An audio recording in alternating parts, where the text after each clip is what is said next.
মেয়েটার ইমান বড় কত মজবুত ছিল।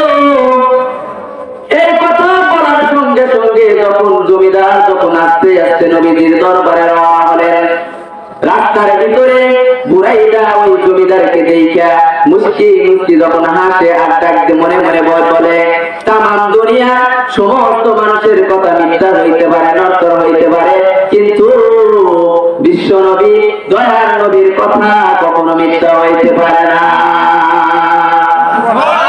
জমিদার যখন আস্তে আস্তে যাইতে যাইতে নবীজির দরবার পর্যন্ত চলে গেলেন, যা রাসূলকে ডাকা বলেন, ইয়া রাসূলুল্লাহ, ইয়া হাবিবাল্লাহ, নবী গো ভুল হয়েছে, মাফ করে দিবেন, ক্ষমা করে দিবেন, আমি বুঝি না ও নবী আপনার সাহাবী বুরাইদাকে নতুন জামা পরাইয়া তুলা সাজাইয়া আমার বাড়িতে পাঠায়া দেন, আমার মেয়ে তার সাথে বিবাহ বসার জন্য রাজি আছে।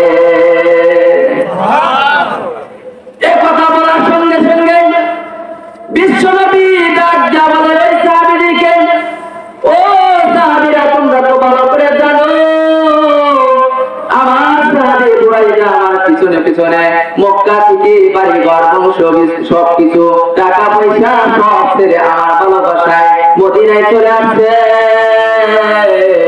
ও সাহাবীরা, আজকে বুরাইদার সঙ্গে বিবাহের প্রস্তাব, বিবাহ যখন ঠিক হয়ে গেল, তার বিবাহের বাজারের জন্য সাহাবীরা তোমরা যে যা পারো তোমরা তাকে সাহায্য করো।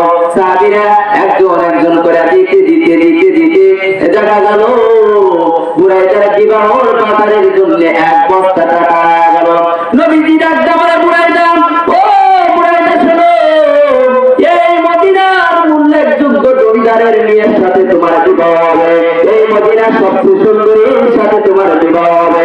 তোমার বিয়ার বাজার তো কোনো নরমাল করলে হবে না, তোমার বিয়ার বাজার হাই ফাই করতে হবে। বুরাইদা, ও বুরাইদা যাও, এই যে টাকা তোমাকে দেওয়া হলো, এই টাকাগুলো লইয়া এই মদিনার সবচেয়ে বড় মার্কেটের ভিতরে যাইবা, তোমার সবচেয়ে ভালো ভালো বাজারগুলো করবা, এই বাজার করে তোমার বিয়ার প্রস্তুতি তুমি নিবা।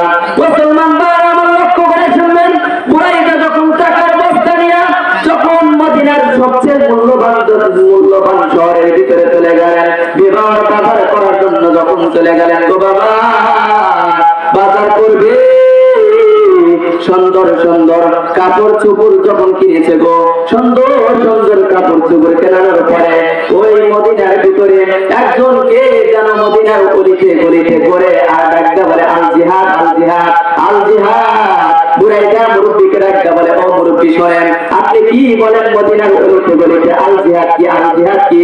মুরব্বী ডাকতে বলে, বুরাইদা তুমি কি জানো না ওদের যুদ্ধ শুরু হয়ে গেছে, শুনলাম যে উহুদের যুদ্ধের ভিতরে নবীজির দান মোবারক বলে শহীদ হয়ে গেছে। এই কথা শোনার সাথে সাথে বাবা যদি এক ফোঁটা চোখের পারে ভালাইতে পারেন, আজকের এই মাহফিল কবুল হয়ে যাবে। বুরাইদা যখন মুরব্বী ডাকতে বলে, মুরব্বী নবীজির দান মোবারক শহীদ হয়ে গেছে। বুরাইদা যখন তার জিনিসপাতি বাজার ঘাট গোলা আবার যখন ওই মার্কেটের ভিতরে ভিড়া পড়ছে, যে দোকান থেকে যা কিনেছিলেন সব দোকানের ভিতরে যা ডাকতে বলে, ভাই গো আমার জিনিসপাতি গুলা ফিরে দিতে হবে, আমার নবী উহুদের ময়দানের ভিতরে দান মোবারক শহীদ হওয়া যাইতেছে, আর আমি বুরাইদা মদিনার সবচেয়ে সুন্দরী নিয়ে নিয়ে আমি বাসর করবো, তা হইতে পারে না। দোকানদার বড় আল্লাহ ছিল, সমস্ত মাল সামান যখন ফেরত নিয়ে বুরাইদাকে টাকা রিটার্ন দিয়ে দিলেন। ও মুসলমান, টাকা গোলা লইয়া বুরাইদা মদিনার ভিতরে, ওই মদিনার ভিতরে একটা সুন্দর বড় দেখে একটা তরবারি কিনলেন, আর একটা যুদ্ধের জন্য ঘোড়া কিনলেন।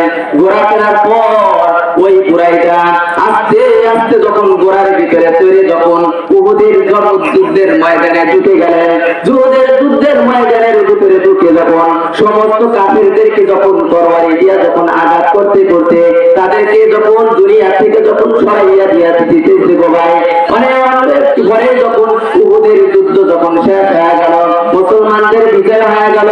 বিজয় হয়ে যাওয়ার পরে মুসলমানরা যখন বিজয় হয়ে গেল গো বাবা, বিজয় হওয়ার পরে কাফেররা সব একত্রিত হইয়া ডাক বলে যদি বুরাইদার মতো এরকম সৈনিক যদি থাকে আমরা কোনো যুদ্ধে জয় হইতে পারবো না।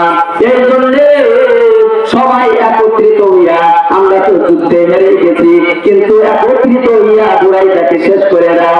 সবাই যখন কাফেররা একত্রিত হইয়া ওই বুরাইদার সাথে আক্রমণ করতে করতে এক সময় যখন আল্লাহর নবী সাহাবী ওই বুরাইদাকে দুনিয়া থেকে শহীদ করে দিলেন। যুদ্ধ শেষ হওয়ার পরে বিশ্ব নবী ডাক দিয়া বলে, ও সাহাবীরা দেখো তো আমার সাহাবীরা কারা শহীদ হয়েছে, কারা ঘাঁটি হয়েছে। যারা শহীদ হয়েছে তাদের লাশগুলো একত্রিত করো। লাশগুলো যখন একত্রিত করলেন, হঠাৎ করে বুরাইদার লাশটা যখন উপস্থিত করলেন, আল্লাহর নবী ডাকতে বলে, ও সাহাবীরা রে, এটা তো বুরাইদার লাশ। বুরাইদার লাশকে মদিনার উল্লেখযোগ্য জমিদারের সুন্দরী কন্যার সাথে বাসর করার কথা ছিল, কিন্তু এই জমিদার এই বুরাইদা এখানে শহীদ হয়ে গেছে। কারণ কি? আর সাহাবীরা ডাকতে বলে, বুরাইদা ওই বিবাহ না করে যুদ্ধের ময়দানে চলে আসছে। নবী গো, এই যুদ্ধের ময়দানে আজকে বুরাইদা শহীদ হয়ে গেল।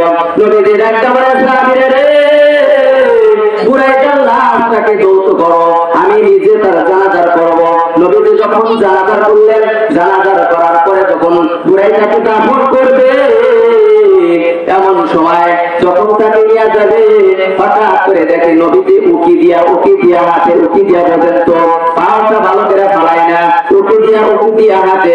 সাহাবীরা ডাকতে বলে, ইয়া রাসূলুল্লাহ, ইয়া হাবিবাল্লাহ, আপনার পায়ে মোবারক কি কোনো কিছু হয়েছে কিনা? আপনি তো ভালো করে হাতেন না, উকি দিয়া হাতেন কেন গো? নবী ডাকতে বলে, সাহাবীরা রে, আমি নবী যা দেখি তোমরা তা দেখতে পারো না।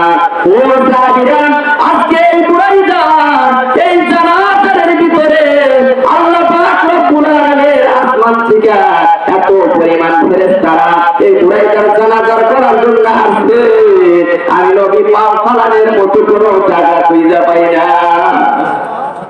সুবহানাল্লাহ। এই জন্য মাশাআল্লাহ, আমাদের তাদের ভালোবাসা কেমন ছিল আর আমাদের ভালোবাসা কেমন। এই জন্যই সময় স্বল্পতার কারণে আল্লাহ পাক রব্বুল আলামিন আমাদেরকে আল্লাহর নবীর ভালোবাসা আমাদের ভিতরে এমন ভাবে পয়দা করে দেখ যে আল্লাহ তাআলা বন্ধুর সুন্নত যে কথা বলেছে, যেভাবে চলতে বলেছে, আল্লাহ তাআলা আমাদেরকে ওইভাবে চলার জন্য তৌফিক দান করুন। সকলে বলে আমিন। আমি কি এই জায়গায় চাই আমার প্রতি জুমাই শুনতে পারে, এজন্য আমাদের বেশি কনফারেন্স দরকার নেই। যারা আগে ঠিক আছে ওরা কাজ দিয়েছে, আবার দাওয়াত দিলে আসবে না, আলী আসবে না।